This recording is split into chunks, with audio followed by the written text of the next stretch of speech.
Unafraid Show. We are back, man. The end of week 8. Week 8, crazy week in college football. We are on a little bit I'm on a little bit later today simply because I promised my pregnant wife I would go to the UCLA game with her. And so that's why we're on a little bit later than usual. But thank you for your time. Thank you for joining me. Thank you for your energy. Always appreciate it. So we got a couple. So we're always gonna do the things that we do after the games, after the Pac-12 after dark. Pac-12 was crazy this week. We're gonna go over the top 10, the Unafraid Show top 10, which will be up by the time you rest your eyes tonight. And by the time you wake up, they will be up. Make sure that you share the feed with a friend. Tell a friend about the Unafraid Show. So we're going to go over the top 10 for week 8, the Pac-12 recap, and a bunch of crazy things that happened over the week. Over the weekend in the games. If you have any questions, comments, send them in. I'll get to them. Yeah. So here we go. Let's get started. First of all, I'm starting to feel bad for anybody who plays Alabama right now because they just will not stop demolishing bad teams. I mean, it's actually crazy. Like, just the rate that Alabama's beating people is insane. Like, that's actually insane. And and Tennessee, anybody that thought that Tennessee could possibly hang with them because they won a big game last week against Auburn, who's clearly not that good, was truly mistaken. I had no qualms. I had no thoughts that Alabama was going to be slowed down, and they were not. It's absolutely crazy. So I want to dive right into the top 10 for this upcoming week because there was big shakeups in the top 10 because Ohio State was at number 2 last week.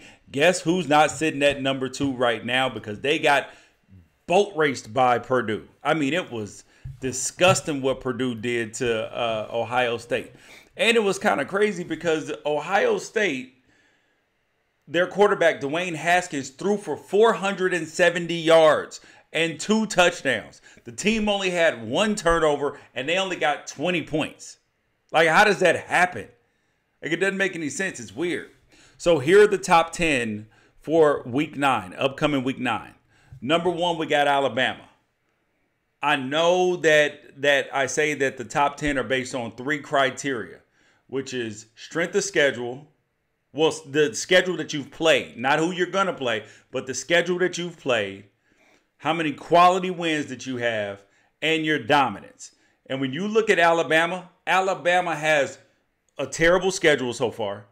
And Alabama has no quality wins at this point in time. 0, zilch, nada. George, okay, so being that you said that, why are they in the top 10? Because their dominance has been unprecedented. I mean, I try to not put them in the top 10, but how can I not? They're just destroying everybody. They're destroying everybody. I know that their wins are against Texas A&M, Arkansas State, Louisiana, Arkansas, Missouri, but it is what it is. Number 2, Clemson. Clemson had their best game of the year against undefeated NC State. Their defense finally showed some dominance that we expected. Clemson is in at number 2 in the Unafraid Show top 10. Do I think the Pac-12 is going to get a team in the playoff at this point in time? No. Nope. Oregon was the last hope. Unless Washington finishes undefeated, which I don't think is going to happen. But if Washington does finish undefeated, then yes, I do believe that there's a possibility. So Clemson at number 2. Alabama 1, Clemson 2. LSU at number 3.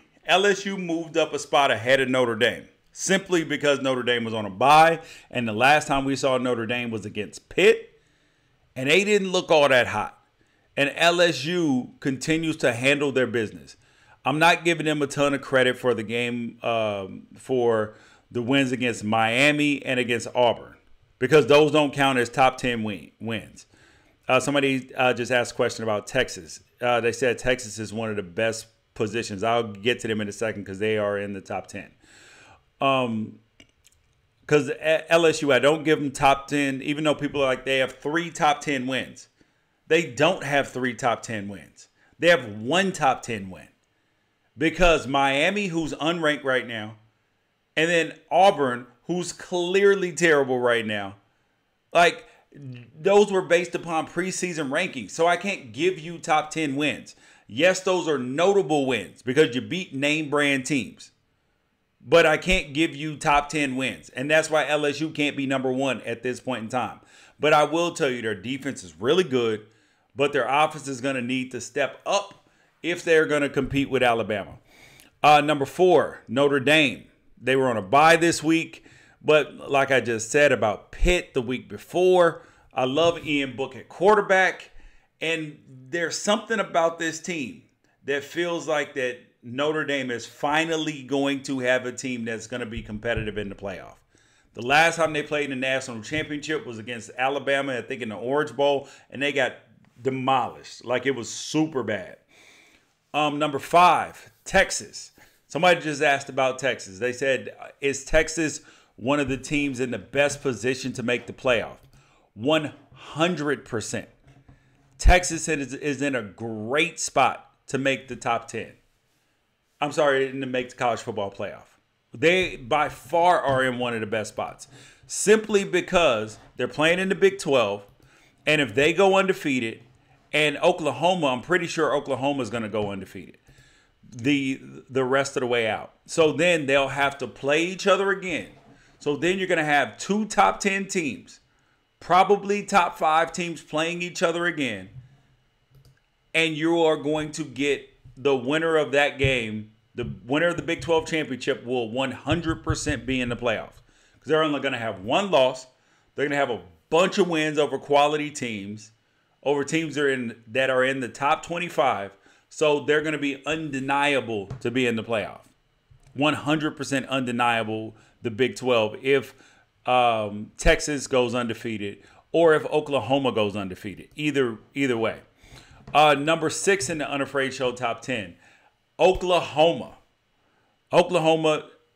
Number 7, Michigan. You guys got to read up about that because I want to get to the Pac-12. Florida. Number 8, UCF number 9, and Ohio State number 10. That is the wrap up of the top 10. And then teams that are knocking on the door of the top 10. Iowa, Georgia, Washington State, and then with a side of Kentucky, but they're far. They will not get in the top 10. I'm pretty sure. But now I want to move on to the Pac-12 games because this is what you all are here for. I know that. The Pac-12 is by far the most underrated conference in terms of competition. In the North, you have the North Division. You have Stanford, Washington State, Washington, and Oregon. Those are 4 of the top, I believe, 17, 18 teams in the country, and they're all in one division. There's no other division in college football that can claim that. Not the SEC West, not anybody in the SEC. The Big 12 doesn't have divisions, and the Big 10 doesn't have that. The Big 10 at the most has 3, with Michigan, Penn State, and Ohio State all being in the same side of the conference. So really think about that and consider that. You got, so I'm going to talk about as well Mike Leach versus the conference because he went off on the conference. Mike Leach absolutely went off on the conference about the official getting into, the business affairs person meddling in the replay booth decisions. Like, that's absolutely crazy. So we're going to talk about that. But I want to get to the game scores today because obviously that's one of the biggest stories today is what happened in the Pac-12. Because you had Washington State playing against Oregon. The game was on College Game Day. The old Crimson came out, all of that. And I was just as shocked as everybody else. Washington State started up 27-0. I know people, when that flashed across the ticker, people were like, what the hell is going on? Washington State's up 27-0? People expected, there were some people who picked Washington State to beat Oregon, but they never expected to be up 27-0. And I told people the beginning of the week about this game. I was like, this is the only game I'm afraid of on the rest of Oregon's schedule. And the reason why I was afraid of that game, the Washington State game, is because Washington State is the best team in the Pac-12 against the pass. And Oregon's pass defense, pass efficiency, ranks 10th in the conference. So Washington State spreads you out, all this stuff. Oregon tried to play their zones in the first half. They couldn't get off the field. And Washington State benefited from that and the fact that Oregon could not move the ball. I think they finished with like 38 or 47 yards at halftime. You can't do that if you want to win games. But you do have to give the Ducks credit, and you do have to give Washington State credit. Because the Ducks rallied all the way back to 20-27, and then Washington State closed the door with a big-time drive and touchdown. Like, that's what good teams do. They put you away. Because there's a lot of teams, when a good team comes back rushing down on you, they fold. And Washington State did not do that. And I've called it from the beginning of the season. If you've been reading the Pac-12 power rankings on unafraidshow.com, if you've been reading the anything I've written about the Pac-12, you will see, I said it from the beginning, that this could be a special season for Washington State. I just felt something in my soul about it because of Tyler Helinski, his suicide. The team was rallying together. There was so much going on, like emotionally, with this Washington State team that when they came out playing well, I was like, wow, they could beat some people because Gardner Minshew is good. Like, if they get a lead, he's good. When the going gets tough, it gets a little razzle-dazzle sometimes. But Washington State has something special going on this season, and you can't hate it. Like, as much as I love the Ducks, you can't hate it. Because they are a good team, and they play hard. The truth be told, people that go to Washington State are Oregon, Washington, USC, and UCLA rejects. I mean, they are. Like, they're people who didn't get scholarship offers to go to those schools. So they ended up at Washington State. And so they always have a chip on their shoulder. But the difference is that nowadays there's so much parity in high school football, and the margins are super thin from a kid who's a 4-star to a kid who is a 3-star that ends up, or 2-star that ends up at Washington State. It could be a matter of who you played for, where you played, what 7-on-7 team that you played for. Like, the margins are super thin. So the dudes at Washington State can play and compete now with anybody. Another game that was super surprising today, which was the Utah-USC game. I mean, damn. Yes, go Dodgers too. Utah beat USC 41-28. And at one point in time, they were up, I think, 21-41. What? How on earth has Utah scored 40 points in 3 straight games? Utah couldn't punch their way out of a offensive paper bag for the first 4 games of the season. And now all of a sudden you got Tyler Huntley against USC throwing for 341 yards and 4 touchdowns and no picks. What? Like, I can't even, like, comprehend this. Like, there have been people that was like, oh, Utah's turning the corner offensively. I did not believe it. but apparently it's true. And USC had a difficult time playing against the best defense in the Pac-12 and one of the best defenses in the nation. Utah leads the conference in total defense, in like rushing defense, pass defense, even though, I mean, it's pretty incredible. It's pretty incredible. So USC's quarterback, JT Daniels, finished 6 of 16, 89 yards, a touchdown, and 2 picks.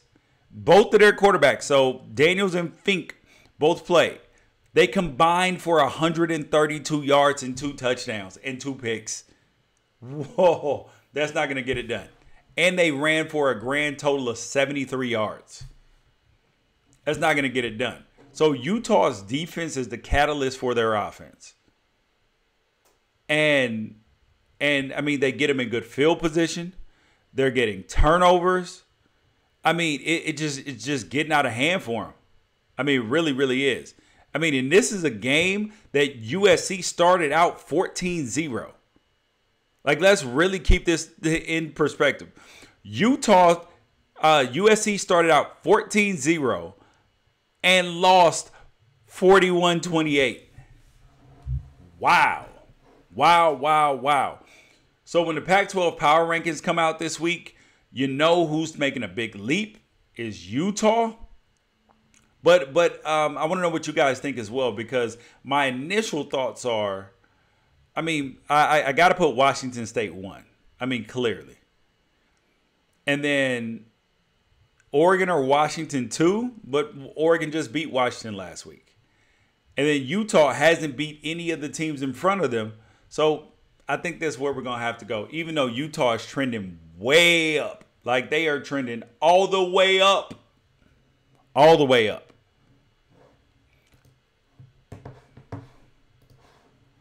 Another game in the Pac-12 today, which was obviously very important to the conference standings, that actually I just came from, which was Arizona and UCLA.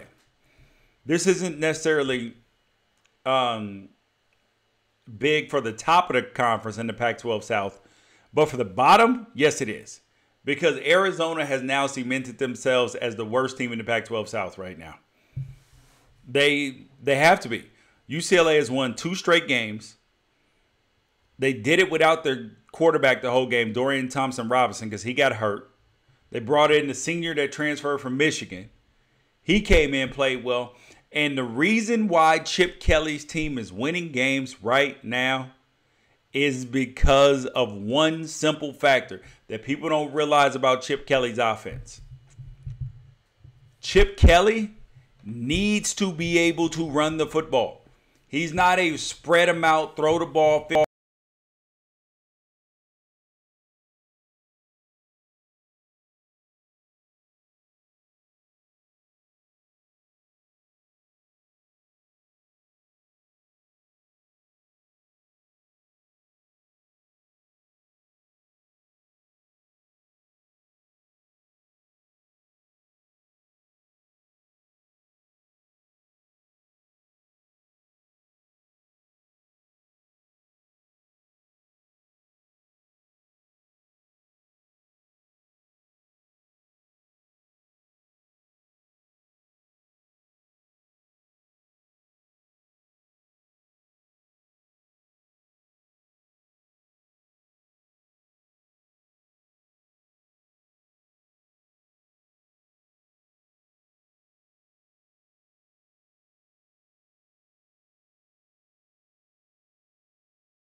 This is horrible.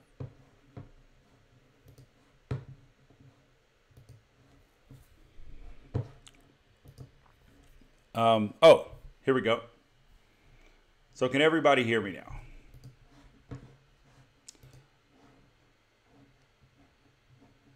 Oh wow, that is absolute craziness right now. Jake Stoner, go Cougs. Sorry, bro, I'm not with you there. So guys, I'm gonna stop the stream. I'm gonna start over. Sorry for the inconvenience. Apparently the audio was not working correctly. So yeah, I'll be right back. Good God.